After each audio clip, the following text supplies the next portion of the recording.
Hello and welcome back to my second video, and I'm going to entitle this series Reconnect with Your Inner Hero, which I quite like, and I think it's quite significant because really these videos are all about us getting to the heart of who we really are.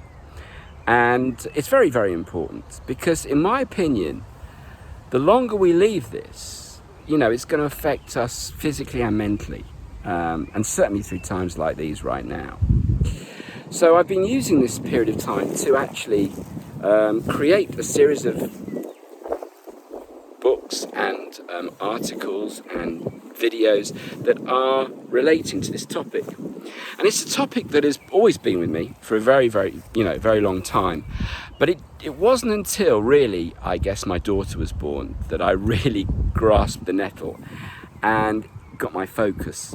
Because other than that, you're just focusing on your own issues all the time, and it just becomes too introspective. But when you see through a different lens, things start to become clearer. But what I just wanted to add today, just for this particular video, was a kind of irony in itself, was that I ran away from home from the age of about 17. I really couldn't take the mixed messages from my parents. They really were coming from another time, another place, and weren't relevant to me at all. And it really did affect me because there was this kind of push-pull thing going on that really didn't help or support me in any way. So I left home very, very early, and I traveled a lot. A kind of significant thing, just moving as far away as, and as often as possible to give myself an opportunity to, have a fresh page, a fresh start in a new place without too many, I suppose, issues to deal with. And those issues really were a lack of confidence, a lack of self-belief, lack of, lower self-esteem, all of these because I didn't get the proper nurture, support, direction, focus that a child needs. And one of the reasons why I left very, very early in my life. So can you imagine the irony of the fact that I'm now back 30-40 years later, living with my parents all over again because of this COVID. It is too surreal. And for over a year, you can imagine. I was thinking to myself, well, you're older, you're wiser, you're more experienced now. But all those triggers, they're still being pulled left, right, and center. So I'm having to try and lift myself above this whole issue. I've managed to do that. So far, so good.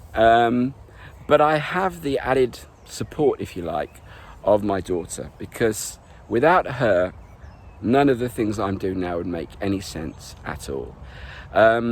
So I'm going to, bit by bit, start to share with you some of these stories and experiences, and, a movement and a change and a transformation of types that have gone on in my life, certainly over the last couple of years. So I'd just like to leave you with a question, and that is, where are you now in terms of your own change? Are you still triggered by the things that you used to be triggered by when you were a child, when you were younger? Have you managed to move on from it? Have you really moved on from it? And if so, share. I'd really love to know. I'd love to find out more about what you're going through. And by using my own stories, I can help guide you through what I've learnt. And we can share together and hopefully make this world a better place. All right, until the next video, I'll see you soon. Bye.